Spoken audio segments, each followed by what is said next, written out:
¿Por qué no nos hablas ahora acerca del famoso libro rojo? Sí, el libro rojo que se publicó, bueno, que tenemos la traducción al castellano gracias a Buenos Aires y a la Fundación Constantini. Ha sido fantástica la publicación de esta obra, porque había permanecido oculta en un banco, ha permanecido encerrada durante muchos años. Nadie conocía el libro rojo. Habíamos oído hablar de él en los recuerdos, sueños y pensamientos de Jung. Jung hace referencia a esta obra que había hecho él lentamente durante años, desde 1913 hasta 1928. Es decir, es una obra que él lentamente había ido elaborando en su casa y que nunca había salido de ahí, y que después de la muerte de Jung pues había quedado como propiedad de la familia y finalmente pues encerrada en una caja de un banco suizo. Y bueno, finalmente en el año 2009 Norton lo publica en inglés y podemos tener acceso a lo que constituyó eso que Jung llamó mi experimento con el inconsciente, el encuentro con el inconsciente. Es una obra realmente extraordinaria y se parece mucho a un manuscrito medieval, porque, bueno, en primer lugar porque Jung así lo quería. Piensa que es un libro que está hecho en pergamino, al menos el Liber Primus está hecho en pergamino, con caligrafía gótica, ilustrado, imágenes y textos. Es un libro que está dentro de lo que podríamos llamar la tradición visionaria de Occidente. A mí me interesó muchísimo el libro rojo porque yo me he estado ocupando desde hace años de Hildegard von Bingen, y la experiencia visionaria de Hildegard von Bingen me interesó particularmente. De su obra, quizá el aspecto que yo más he trabajado y que más me interesó fue sus visiones. ¿Cómo entender sus visiones? ¿Cómo entender las visiones de Hildegard? Esta ha sido la pregunta que me ha llevado a la elaboración de al menos un par de libros en torno a este asunto. ¿Cómo abordar la experiencia visionaria de esta mística de la segunda mitad del siglo XII? Que ahora justamente acaba de ser canonizada y declarada doctora de la Iglesia, lo cual me alegra inmensamente porque la obra de Hildegard es muy importante. Pues bien, ha sido a través de un método comparativo que me he podido llegar a descifrar algo de lo que es una experiencia visionaria. Me refiero a que la Edad Media está muy lejos de nosotros y es muy difícil a veces acercarse a los textos medievales, y los estudiosos por lo general han mantenido una desconfianza constante acerca de la autenticidad de las visiones de Hildegard. A mí, en cambio, siempre me parecía que su obra nacía de una experiencia auténtica. Y ha sido la confrontación con obras como, por ejemplo, la de Carl Gustav Jung, que se nos presenta en el libro rojo como un auténtico visionario, pero del siglo XX, y nos habla en un lenguaje que nosotros entendemos mucho mejor que ese tan lejano del siglo XII, lo que me ha permitido acercarme al mundo visionario. Me imagino. Y tenemos también el libro rojo de Jung, pero de otro escritor, ¿no es cierto? Bueno, es el que han puesto acá. Bernardo Nantes se ha ocupado de publicar un libro que son las claves de interpretación, él dice así, claves de interpretación de una obra inexplicable. Y es un gran acceso a la obra de Carl Gustav Jung. Es el primer libro que se ha publicado en el mundo en torno al libro rojo. Claro, tú tienes que pensar que la obra de Jung es muy reciente, ¿no? Sí. Y claro, existen pocos estudios. En este sentido es una obra absolutamente pionera. ¿Y en qué otro libro has tenido participación en cuanto a los que tenemos aquí presentes?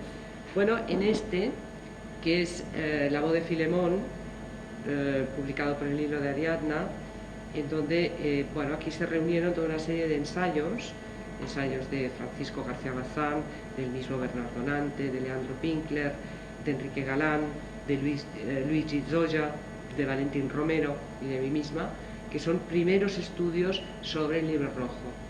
Y yo en este volumen concretamente me ocupé de las visiones de Carl Gustav Jung. es un poco, es simplemente un pequeño prólogo a lo que sería esa experiencia visionaria de la que te estaba hablando, ¿no? A la idea de que el libro rojo lo que nos muestra es la experiencia visionaria de Jung. Y bueno, sigo colaborando con Malva, ahora colaboro con un artículo que analiza motivos iconográficos del libro rojo. Yo me estoy ocupando sobre todo de la iconografía del libro rojo, de las imágenes que de algún modo constituyen el testimonio de la experiencia visionaria. Que te subyugan totalmente, ¿no? Sí, que me subyugan totalmente. Me quedé Como aquí pensando... hay otro visionario, que es esta gran obra de Jules Solar, ¿no? Ajá. Que bueno, eso debe ser maravilloso también. Uno de inmediato reconoce a esa familia de visionarios, que es importante. Sí. La luz, la textura de las imágenes, esa cierta irracionalidad. Uno comprende cuando una obra nace de la percepción del mundo del entorno o es una obra que sale de una iluminación de la interioridad, ¿no? Y cómo las imágenes suben después de haber iluminado ese mundo interior. Y desde luego Jules Solar era un gran visionario. Como todos los que se dedican, como tú en este caso, a la investigación del Santo Grial, del cáliz, de la copa, ¿no es cierto?, a la literatura medieval, ¿no? Sí, claro. Ya lo creo.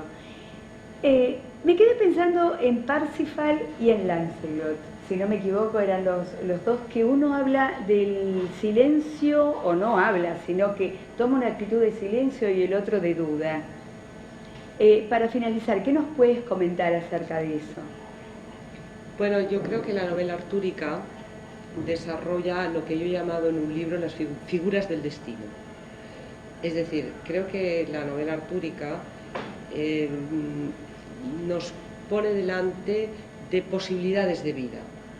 Cada uno, por ejemplo, de los romances de Chrétien, y no solo de Chrétien, sino también de otros escritores, construye una imagen de la vida, una forma de vida, y cada uno de los héroes son los que cumplen un destino que muestran esa, lo que podríamos llamar biografía simbólica, porque no es una biografía natural o biológica lo que le interesa a la novela artúrica, sino realmente desde ese punto de vista de mostrarnos el sentido de la vida que puede tener desde una cierta postura existencial.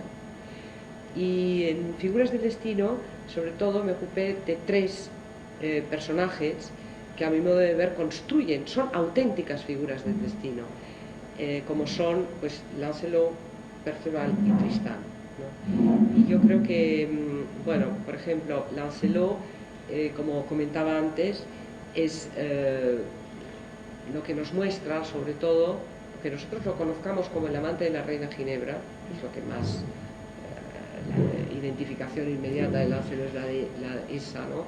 La del amante de la reina Ginebra y el adulterio de Ginebra con Lancelot. Yo creo que la vida que nos muestra Lancelot, el modelo de vida de Lancelot propio, sería el de la renuncia de sí mismo. Es el sacrificio de sí mismo de Lancelot, justamente a través de ese acto que comentábamos antes, ¿no? Es de subirse a la carreta. Es una renuncia de su identidad y es ese sacrificio de sí. Frente, en cambio, a Perceval, que yo diría que sería el héroe que entiende la vida como búsqueda, la quête. Es la vida como búsqueda es una forma peculiar, relacionada directamente con Perceval, con ese que tiene que preguntar, en esa identificación entre buscar y preguntar, ¿no? Y finalmente Tristán, que sería la vida dirigida por el amor. Y estos serían, a mi modo de ver, los tres tipos fundamentales que la novela artúrica despliega, esas tres posibilidades de vida, esas tres formas de comprensión y de realizar la vida. Uno es osado, digamos, y el otro va hacia la duda, ¿no es cierto? Todos son osados. El problema no es el valor, porque el valor en cualquiera de esos caminos es necesario, ¿no? Ujú. Lo que es muy bonito es como ellos son héroes paradigmáticos que cumplen absolutamente con ese destino. Ujú. Bueno, por mi lado, yo te seguiría preguntando, realmente es un gusto haberte escuchado, es un gusto Gracias a ti. haber conversado contigo en esta mañana, aquí en Buenos Aires, en el Museo Malva, y deseo que todos encontremos nuestro destino, si así lo tenemos según la novela artúrica, Eso ¿no? mismo. Y te deseo lo mejor para todos tus nuevos proyectos. Muchas gracias. Muchísimas Muchas gracias, gracias a ti. Victoria.